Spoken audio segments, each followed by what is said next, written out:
Hi, Alvaro.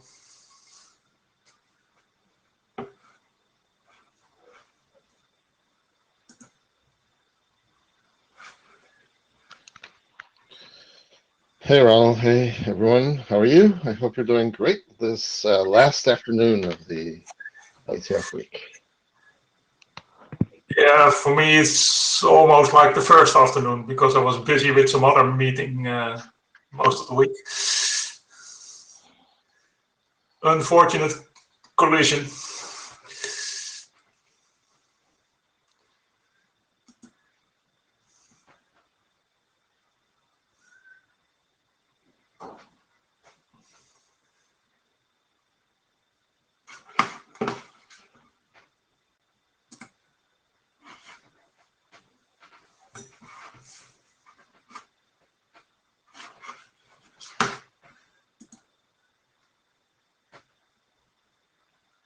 Hello Ronald. Hi, Rick. Oh, it's time. Yes, it's time. It's time. Okay. Welcome to the first Manet working group meeting since November 2019. We have 1 hour of meeting time. And I would like to start right away, if you don't mind. I would appreciate if somebody could take some notes, or multiple persons could do that using CodeMD. In case not, it's not a real big disaster, then I'll listen to the audio afterwards and make notes myself. But if there are any volunteers, so much the better. Okay.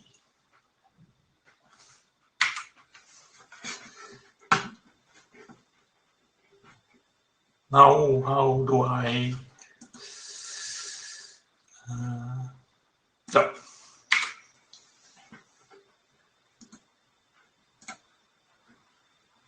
You should all know this.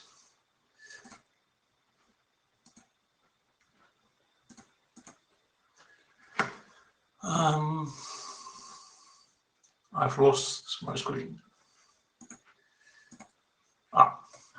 It's the note well, so note well.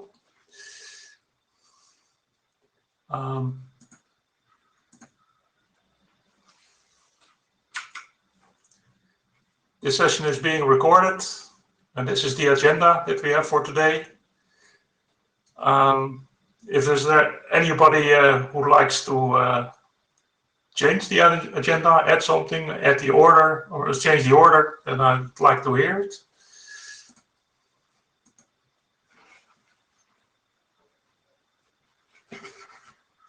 If not, then I would like to go to the next slide on document status.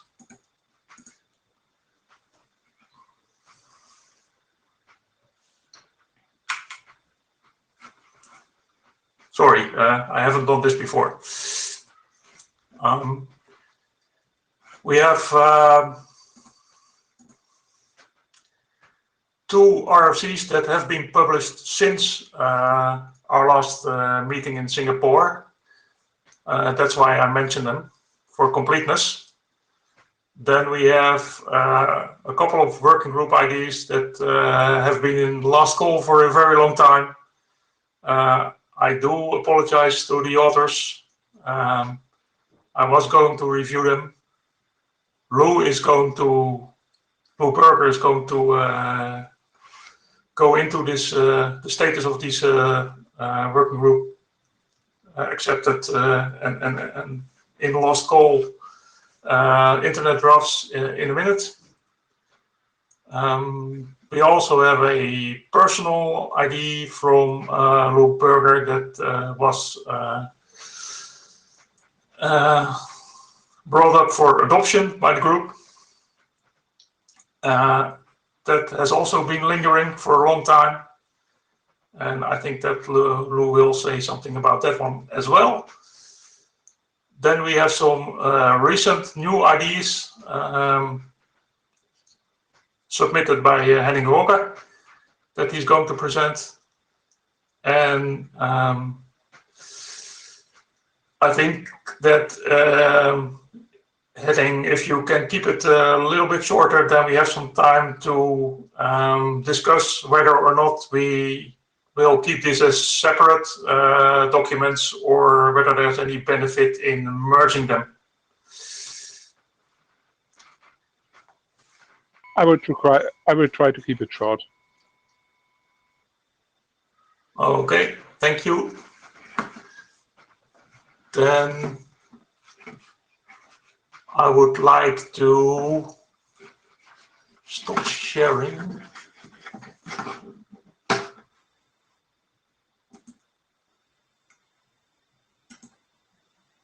And Lou? Oh, wait. You're not going to share the slides.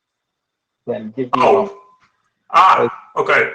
Yeah, I asked, but I can. In fact. Great, thank you. I can also get it together. Just if you have it ready, that would be great. I just didn't have it queued up. No, it's the wrong one. It's a PowerPoint, right? Either way, Oh, wait. it could be a PowerPoint, it could be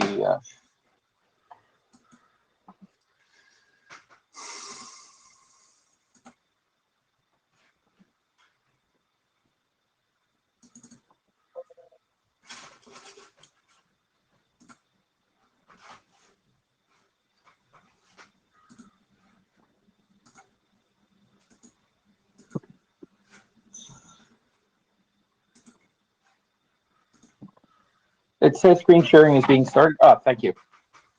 I think if you do a Control L, it'll make it full screen.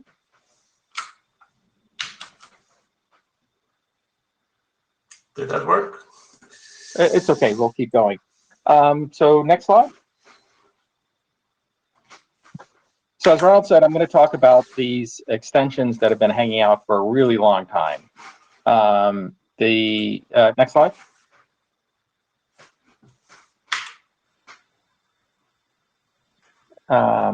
So we've had these, we have these 4 documents that are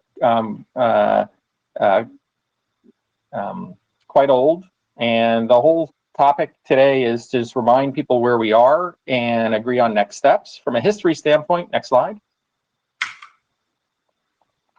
So we've had the first 3 documents been in last call for about a year. The last one is a complement to the first 3. The difference is that it takes it allows for doing credit control on a per 802.1 priority bit as opposed to DSCP. The base specs do DSCP. That individual document at the time was just a little bit behind. You know, there was even a discussion of whether to adopt it or not, and we said, yeah, let's wait 1 meeting, we'll adopt it the next meeting. And instead, 2 years later, we still don't have that one adopted.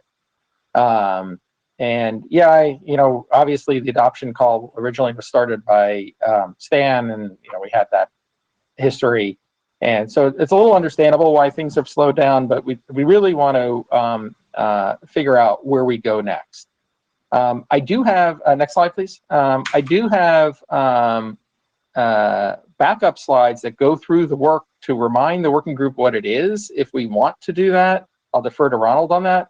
But the short answer, or the short message, is what do we do? Do we stop or do we move forward? And it's a question both to the working group and to Ronald. As far as I'm concerned, we continue. I can say I'm reviewing them right now, but who will believe me? But I found a few nits, mostly editorial things, a few technical things. I will post those to the mailing list, and then maybe you can do another ref. Absolutely. And then, yeah, I would still like to invite participants of the working group to comment and look for themselves. Specifically, I want to ask Rick Taylor, on whose behest this thing was split into 3 documents, if I remember correctly. Split into, yeah, I think we were split into 4. Okay, 4, yeah, of course. So yeah, by all means, I want to get these out the door now, and certainly not abandon them. But okay, great, thank you. I really appreciate it. I see there's a couple of questions. I'm not sure if it's for you or for me. Rick, you're up first.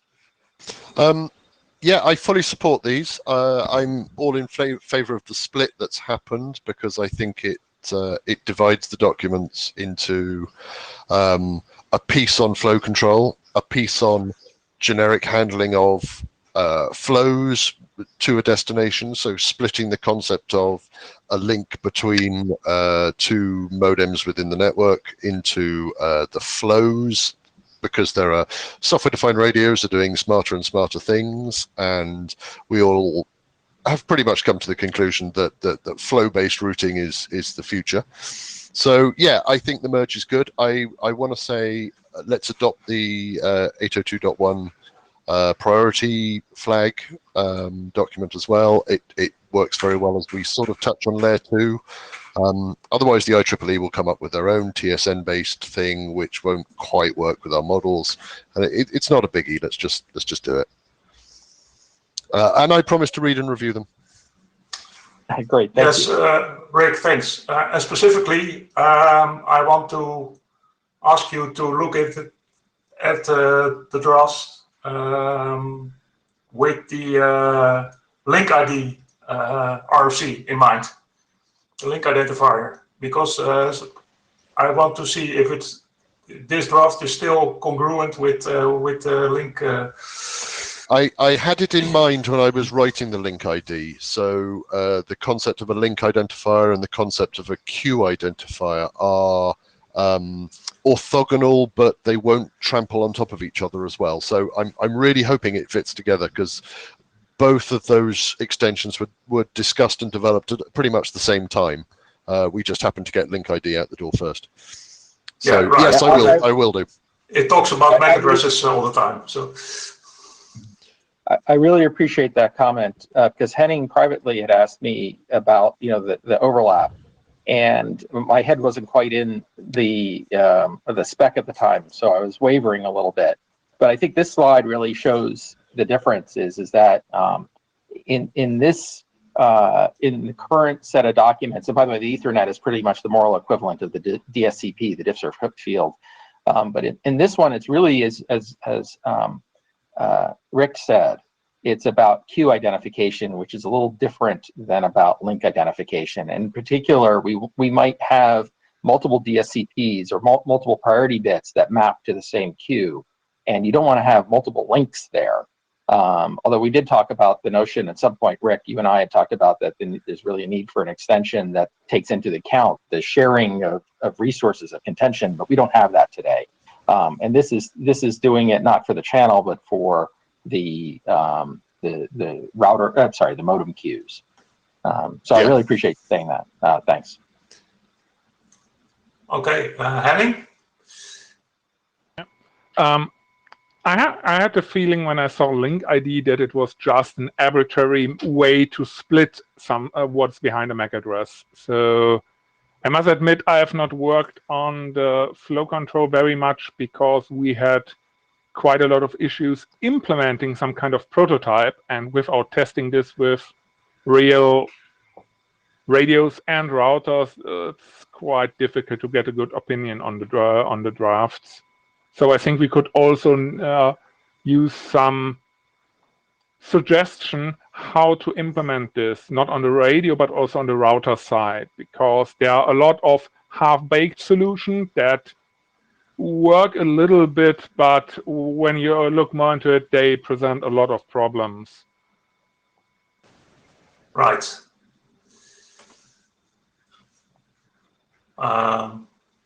Rick again? Very quickly, Henning, I completely agree. And Lou and I have got a little slot at the end of this agenda to talk about implementation experience. And one of the things that has come out of that is I think there may be a need for an informational document giving longer and better advice to implementers to say, look, we're starting to get concepts of flows and queues and link identifiers for layer 3 and so on and so forth. And I know the IESG doesn't like working groups to produce informational documents, but I think this actually has value as guidance on how to apply these various quite technical specifications. Yes, Alvaro is waiting to comment. So just for the record, that's not what I was going to say at all. What I was going to say is that I was going to suggest that as long as we've got this stuff moving again, we should get, before you send for publication, we should get the TSV directorate to take a look at this as well. So that we, get all the, dot all the I's and cross all the T's before publication. TSV directorate? Yes. I can send you a note later on how to do that. Okay, Yeah, fine. thanks. Rick? One final comment following on from Alvaro about the TSV area. I know Transport have produced some informational documents describing things you might look at in an IP header in order to classify into flows in some sort of... I can't remember whether it's a working group draft, a personal draft, or an RFC. I'll have to try and dig it out. But I might ring a bell with someone like Lou or Alvaro where they talk about A and B and C and D and E and F and which, the 5-tuple or the 3-tuple or the N tuple you might want to choose for flow. I know the current DSCP flow draft talks specifically about DSCP, but I wonder whether Transport may come back and say, hey, we're working on this more generic concept of flow definition. Perhaps you should include that. It's something to go into the review. Let's not take up time with it now. Okay, but we actually spent a lot of time on that exact discussion in DetNet, so I'm pretty comfortable with the response if they come back with one. And by the way, the most modern is 6-tuple, which includes the DSCP. Okay. Understood. It's the N tuple these days. Okay. Well, as long as you're not using encryption with the IP layer.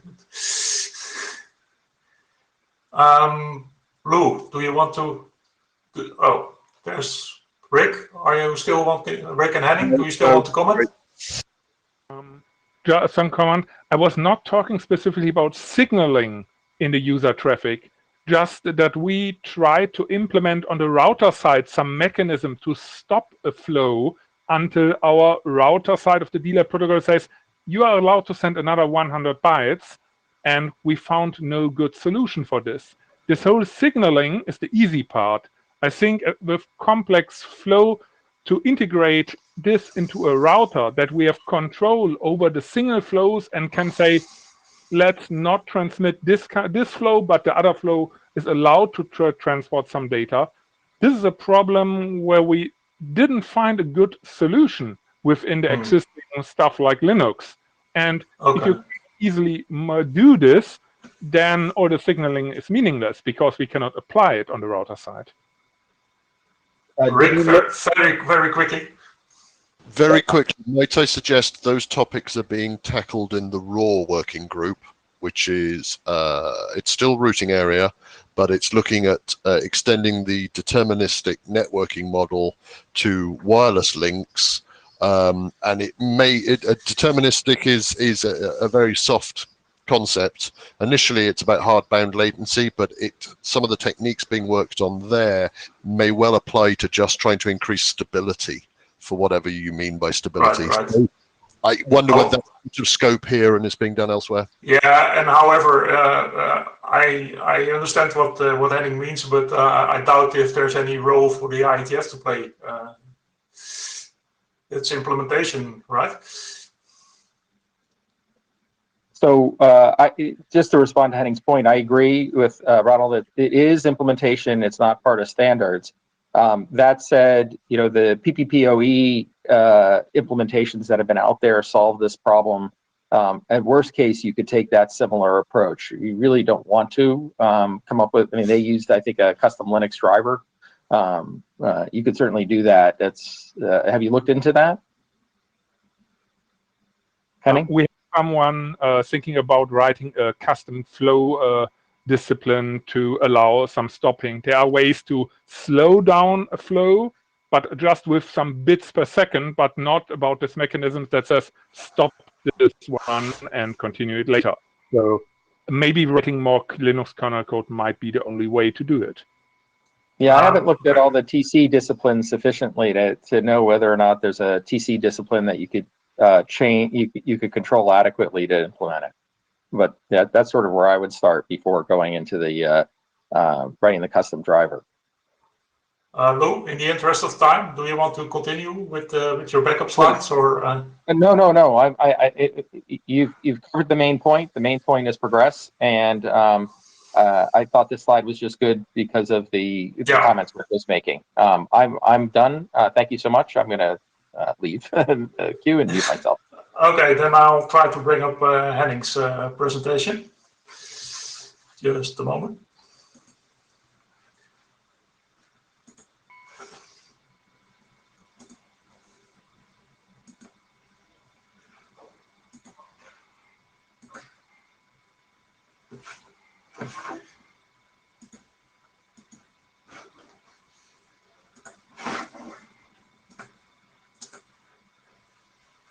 Henning, floor is yours.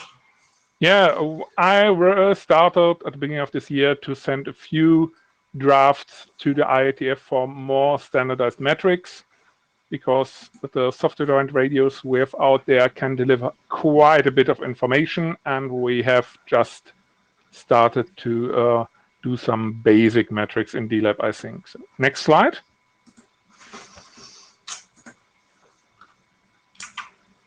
No. I am disorganized, sorry.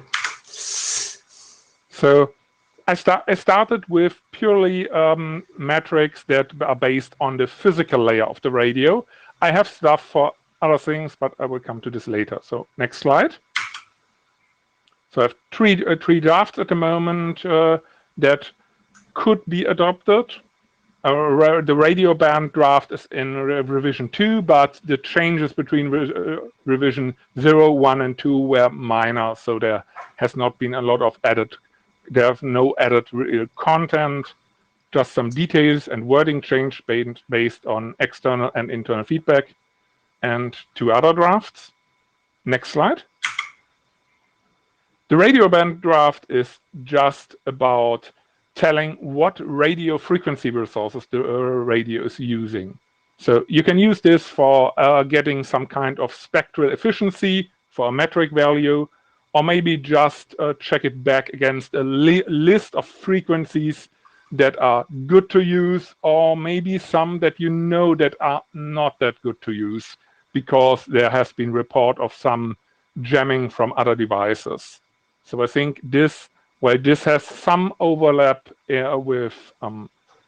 with configuration options, this is still a good thing to have a way to report this. In addition to this, it might be interesting for very flexible radios that can reconfigure frequency resources, center frequency and bandwidth on the fly. So we could use a request link characteristic method to reconfigure, to request the radio to change its frequency, its bandwidth, or things like this for a specific neighbor or for the whole interfaces during the runtime, which might be interesting for cognitive radio. Next slide. Yeah. Okay. Yeah. Sorry. Yeah.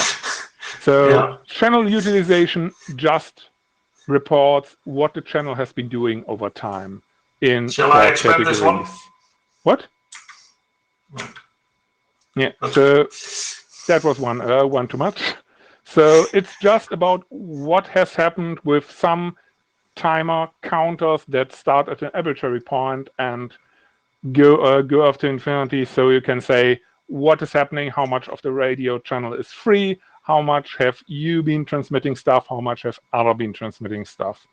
It's something that, for example, the Linux Wi-Fi system reports for some drivers. survey done. So next slide. This one is the newest one. This draft gives the radio a way to report a little bit more about the current quality of the signal. So signal or SSI, signal to noise ratio, or something like the bit error rate, most likely based on some symbol error rate below it. This can give the router a much better view what's going on the channel before we start losing frames on the transport layer, because everything might be perfect on the transport layer, but we might have one neighbor that is on the brink of breaking down and giving us the first packet loss, and another one that has a huge signal to noise ratio left. So this might be a way to get routing metrics to change the path before we lose frames and packets. Next slide. So what's next? I have quite a few metrics left from the Mac layer of the radio. These are mostly statistics, because we can see some of the statistics at the router layer, but it's a little bit more difficult on layer 2. And some of the statistics, like necessary retransmission, lost frames, and stuff like this, are just invisible for the router. So it would be good if we could report these statistics to the radio. I already use something like this, for example, for my DAT metric to discover if I need to send probing traffic over a link. If the radio tells me there has been unicast traffic on this link, then I don't need to send probing traffic. So this is quite useful. There's also a few, 1, 2, or maybe 3 drafts I see in terms of radio capabilities. Just something simple like, can this radio transmit or receive multicast traffic? You can use this for automatically reconfigure a routing protocol to adapt to situations like an LTE system, where the base station normally cannot send a multicast, but it can listen to the multicast of the clients, because they just send everything to a layer 2 pipe and don't care about multicast or unicast. IP support, I'm not sure about this. Is it maybe interesting for a radio to tell the router, I'm a layer 2 radio, but I don't do IP version 6. There are quite a few radios out there with low data rate and low bandwidth that do optimizations on the IP layer, and a lot of them don't do IP version 6. So it might be interesting for the router to know that the router should apply some kind of tunneling to get through this node, and don't waste a lot of effort in trying to establish an IP version 6 link. In worst case, the IP version 6 traffic might just disrupt the radio or crash it. I hope not today, but could happen.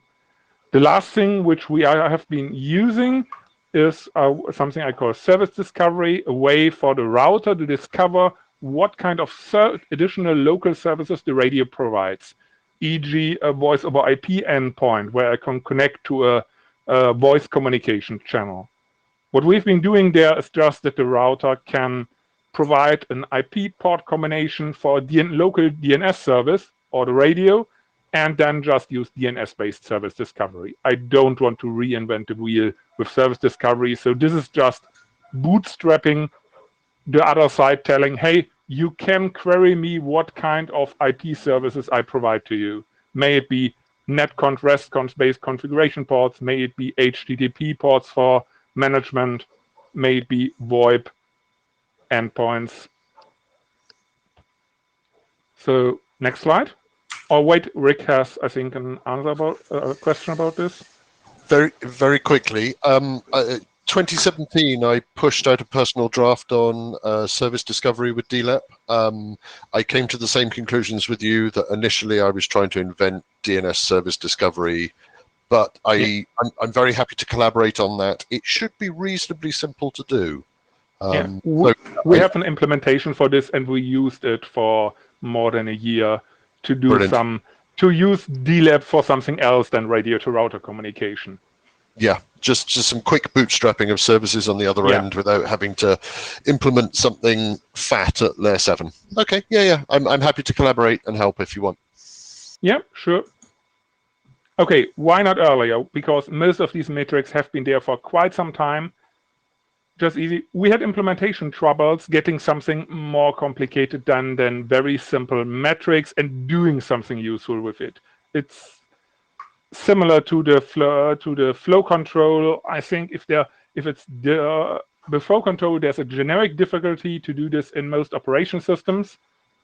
And in this case, it was our implementation starting to show problems with edge cases. So we're at the moment doing a re-implementation to resolve these.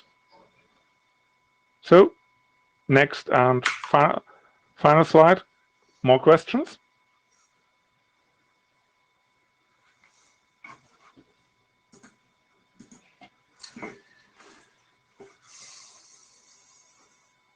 Nobody, apparently.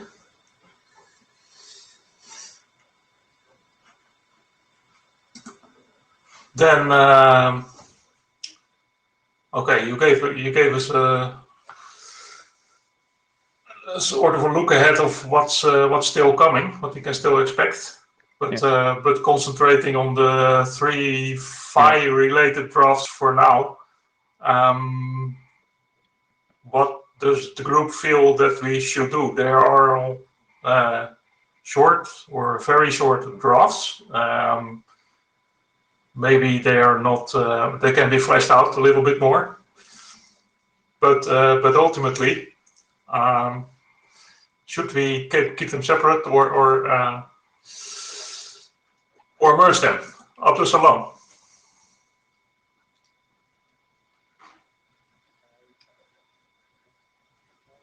I'm not hearing you.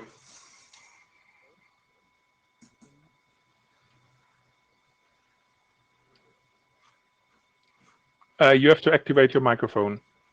Try again.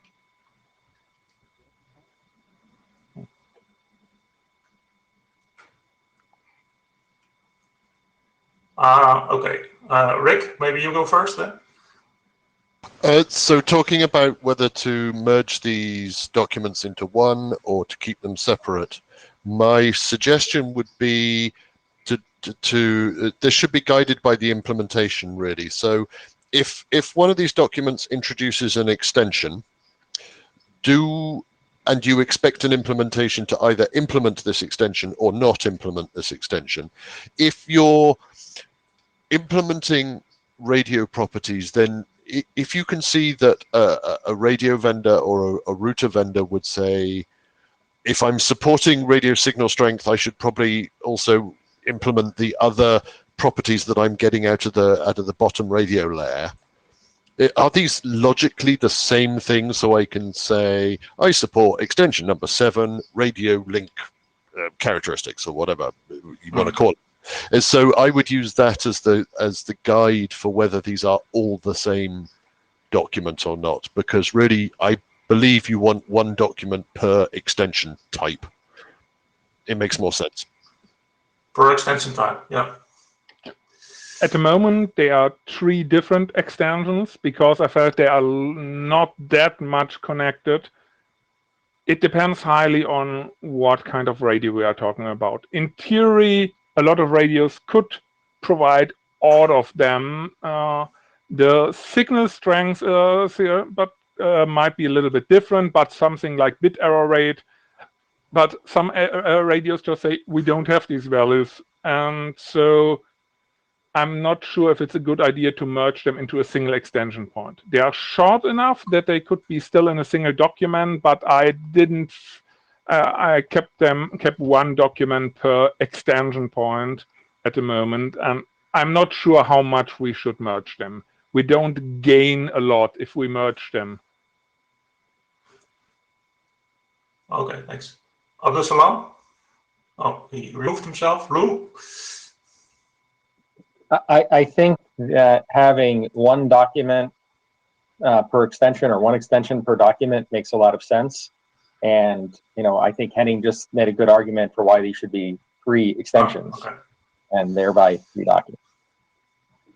Yeah, I was perhaps expecting some pushback from our responsible AD or the ISD in general on a whole load of documents.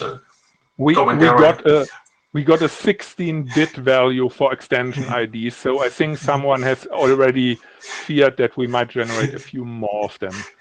We don't necessarily have to use them all, but okay. Rick? So my corollary point to one extension would be, remember, supporting an extension doesn't mean you have to support every data type specified in that extension. So you could say, by supporting the radio information, you must support some sort of link quality indicator, but the rest of these things, supporting an extension means your implementation is not going to terminate the session when it receives this TLV. So there's always optionality within an extension. Again, that's complexity. Yep, makes sense. Still, it says a little bit more if you say I'm supporting the radio signal quality RFC, then you say I'm supporting the radio PHY information RFC. If we put everything PHY or even everything PHY and MAC together in one extension, we could easily do this. Then the telling that you support this extension doesn't mean anything anymore. Right. Point taken. Point taken. Yep. Overall. Hi, Alvaro Rutana, routing AD. So 2 points. One is, please identify yourselves. I know I didn't do it last time, but it's never too late. Especially today, because we have a record number of people in the room. It's not just the 6 of us, but we had 26 right now. As far as merging or not, that's up to you guys. It's it makes my life easier if there's less documents, but that is not the objective here. Right? The objective is to produce the documents that work for, in this case, the people who are going to go implement these things. And whatever is better for them, whether they can, as Henning just said, indicate specific support for specific functionality by just pointing at one RFC, for example, that's fine. If we need to produce 3, we'll do 3. They seem to be small anyway, so that's not a big issue at all. Okay, thanks for clearing that up. Any further questions? If not, then I'd like to continue with the presentation by either Lou or Rick, or both. I don't know. Possibly both. Sorry, that was Rick Taylor. Yeah. Most of us know. Lou, you want me to start, and I'll just hand over to you when we get to the transaction piece. Does that work for you? Whatever you want to do. Feel free to do it all, or feel free, whatever you want to do. I'll hand over to you with the transaction stuff, I think, actually. Okay, so Lou and I kind of were talking about the fact that we've both now have quite a lot of operational experience with DLAP. So next slide, please, Ronald. So DLAP's been out for a while now, I think 2.5 years, and we've developed a lot of operational and implementation experience. There's quite a few implementations out there, either on GitHub or private within organizations, a lot of take up by industry, which is great. And as part of that experience, we've started to spot some areas where there's a bit of a lack of clarity or some inconsistencies that really do need to be addressed by the working group. So this is a bit of a sorry to Stan and Bo, who have both missed the chance to complain loudly that their protocol's a bit scruffy in places. So next slide, please. So really, we split this into 4 main issues. Issue number 1, there's a lack of clarity on metrics. I, and I imagine others as well, who are seen as DLEP experts by industry, I spend quite a lot of my time on the phone or in meetings with implementers, expanding the text about metrics. What exactly do we mean by metric X? And I'll come on to that in a second. Lou pointed out at IETF 105 in Bangkok that there is a lack of clarity on the multicast behavior. There's a whole question over IGMP snooping, about receiver IP addresses, and I'll get onto that as well. There is an errata that I've known about for a little while, felt a bit guilty about raising an errata against a document for which I was an author, was really hoping somebody else would raise it. They didn't, so I just did. The text around peer discovery is nonsense and needs to be fixed. The errata is raised, check it for details. And the 4th point is something I will really hand over to Lou, but he's right about, which is there are some issues with transaction handling. The transaction text is okay, but if you follow it to the letter, you end up hanging up sessions quite a lot. You end up hanging up sessions when you really don't need to. It's simply a timing problem. The messages that arrive are benign. They've just got out of order. Stop tearing down. As soon as you spot your control plane's gone wrong, you terminate the session, and therefore, in most implementations, you tear out any of the decisions you've made based on what you've learned from DLEP from your data plane, and then you're disrupting your data plane. So we'll go into that in a lot more detail. Next slide, please. So clarity of metrics. There are 3 main issues. Go ahead, Luke, if you want to jump in. On the previous slide, I think we went back and forth on a couple of different versions. For a second, I thought that you had missed the version because it didn't have some of the changes I'd put in. But I think you actually covered it nicely. But there was one key point on the previous one, which I think Henning was going to come talk about, but we can talk about later, which is the text says it will cause interruption of data plane. I think it should say it may cause interruption of data plane. I think we have a good side discussion to have on that one point. So that's on the prior slide. We can either take it now or take it at the end, however you want to do it, Rick. I pick it up in a bit more detail on about slide 8. So can we address it then? Next slide, please. Which slide do you want to see? 4, please. So just talking about the metrics briefly.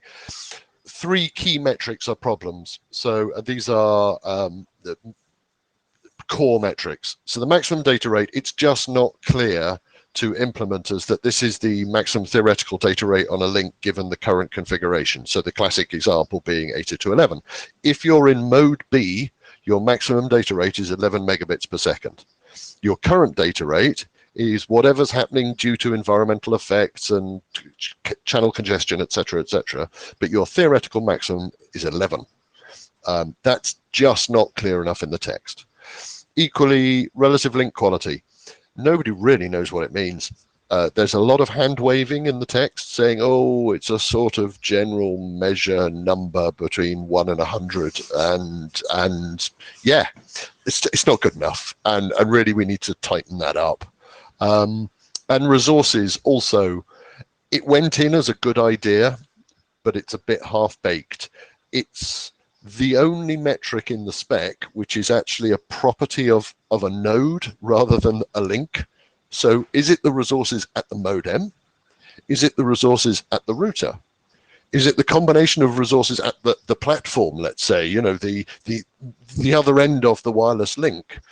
And if it's an aggregate of the modem resources and the router resources, how do they negotiate over what the aggregated value should be as far as other people are concerned? So just need to drill into that a bit. Next slide, because I know we're there's a question from Henning. Go ahead, Henning.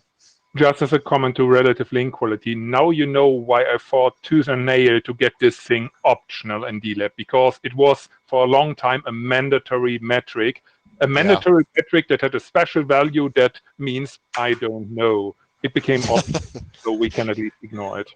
And that is part of the problem, and we need to just address that and clarify it. So yeah, completely agree. Lou, do you want to talk about multicast? Because this is your main push. I think you're good. I mean, well, okay, fine. So there is, particularly with IPv6 multicast groups, there is not a one-to-one mapping between MAC address and IP address. So, and it is not clear in the text that if you're particularly with IPv6 multicast groups, you need to include the actual IP address data item as part of your multicast destination messaging description, particularly your ups, etc. That's just missing. The other thing is, how does this multicast information get learned? The spec sort of alludes to the fact that you're doing IGMP snooping as a router, or possibly as a modem, or you're engaged in some sort of multicast routing protocol, such as PIM, BEER, NORM, whatever, and that you've got this IGMP information. And also, surely to save, one of the advantages of DLAP is it avoids you having to run lots of protocols on top to share information, given we have a control plane already running. So the ability to include the unicast addresses of receivers of that multicast group in the messaging about that multicast group is incredibly useful.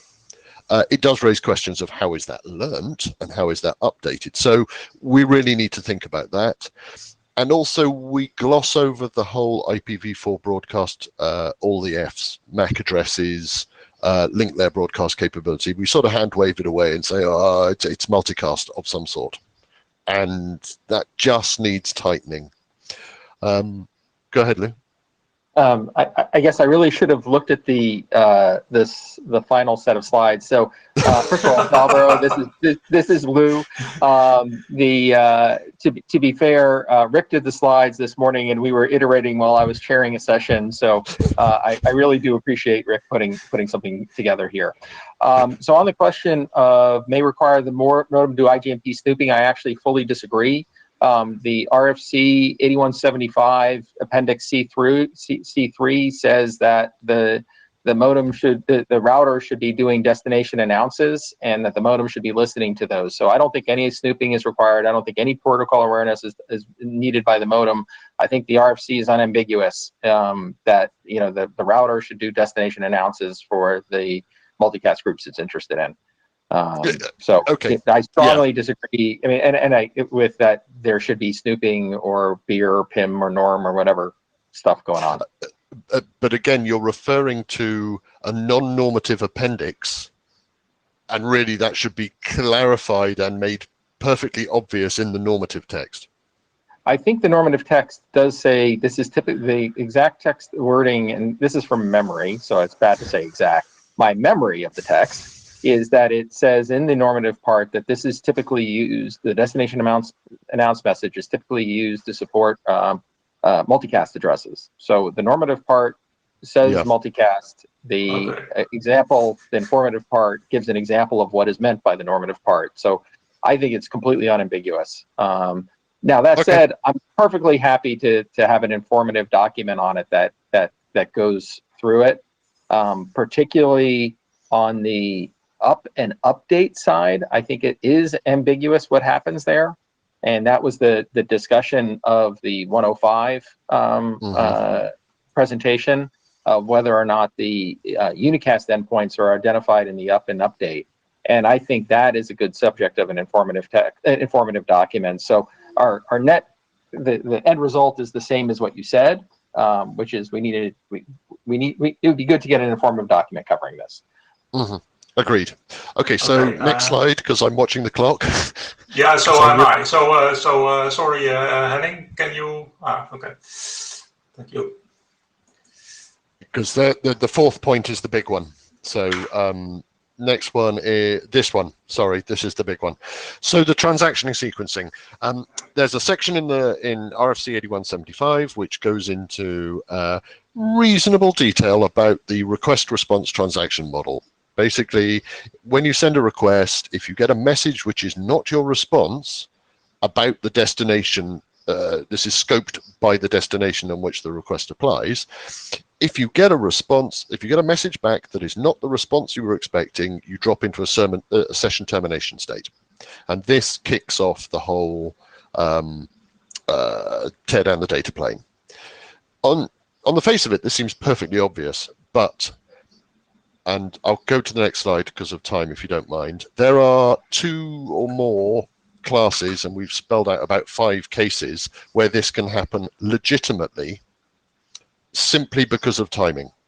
Because requests and responses can be initiated by either the modem or the router, depending on the type of message being sent and the time it wants to send it. You can have a router asking to update a link using, for example, a link characteristics request, while the modem announces that the link has changed. And so you get a destination update while you were expecting a link characteristics response. And therefore you say, oh, well, this is completely out of order. My session has become, beg your pardon, my session has become inconsistent. I'm going to tear it all down. That's not needed. Next case, next slide, please. The other case is when, say, IGMP snooping is happening on the modem. The modem detects a multicast group in action. The router says, hey, I want to do multicast and I care about this group. They both send a message to each other at the same time saying, we want to talk about this new destination. So the response to each of their messages is actually the other end's announce, not the corresponding response they were expecting. Both ends hang up. That's it's a bit of a dumb threading problem, but it's if you follow the spec, you hang up, and you don't need to. Next slide, please. Okay, these are not quite the latest slides, but it's absolutely fine. We've got 3 or 4 more examples of these, but they are of the same class, so don't worry about it. How do we fix this? There are some ideas on how to fix it. The key point is that all the fix ideas that Lou and I have talked about, and of course this needs to be a discussion for the working group, none of them need a change to the DLEP protocol itself. It just needs advice and clarification to implementers to say, in the following circumstances, when you've got a timing issue, you can do this quite safely, which is slightly beyond what it says in the base document. So if you get an up about a message you're announcing, then that's fine. Both ends decided at the same time. If you get an update that sort of coincides when you're trying to change it, yeah, that's fine. So really we have to discuss how we clearly express what's fine and what's not to handle this situation without A, breaking backwards compatibility and interoperability, or B, forcing every extension to extend the list of what's good and what's not in a sort of n by n matrix combination of good and bad. It'll need a little bit of careful contemplation by the working group to work out a nice way of doing it, but I think it's doable. Next slide, please. Yeah, okay, so very quickly, proposed next steps. We address the errata, that's a no-brainer. Lou and I are both of the opinion that an update to 8175 is the way to go, not a BIS document. People are implementing 8175. Let's not change the RFC number on them. That will result in fragmentation and just general. People will throw their hands in the air and say, "I'm not doing this DLEP thing anymore. The IETF have broken it." So let's do an update which is compatible functionally with 8175 and gives fixes and clarifications to what we've mentioned here. The end. I think that's my last slide. Lou, do you want to add anything I've missed? The online version has some more details in it, but it doesn't change the higher order pieces. So I'll put the link to the online version Okay. for those who delve in the details. But Yeah, apologies for that. I realize now that I did upload it, or I approved the upload, but now I'm using a local version that is older. It's It's my actually fault. better from a time management perspective because the other ones would have taken another 10 minutes to go into the details. But so I think from a time management, you actually did better there. And we have got 6 minutes left, which brings me to the agenda, because there I had a slide prepared and then I was going to start the discussion. But I don't think we have time for that now. So maybe it's just better to take that to the list and get some reactions on this last presentation now, if you agree with that.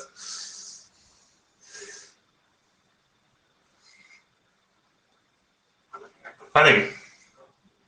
I totally agree with the idea that we don't need a BES document because most people working with DLAB are pushing metric data. So at least most people I have talked with, they are doing basic implementations, and these don't have most of these problems because they don't care about all these optional messages that can get from the other side.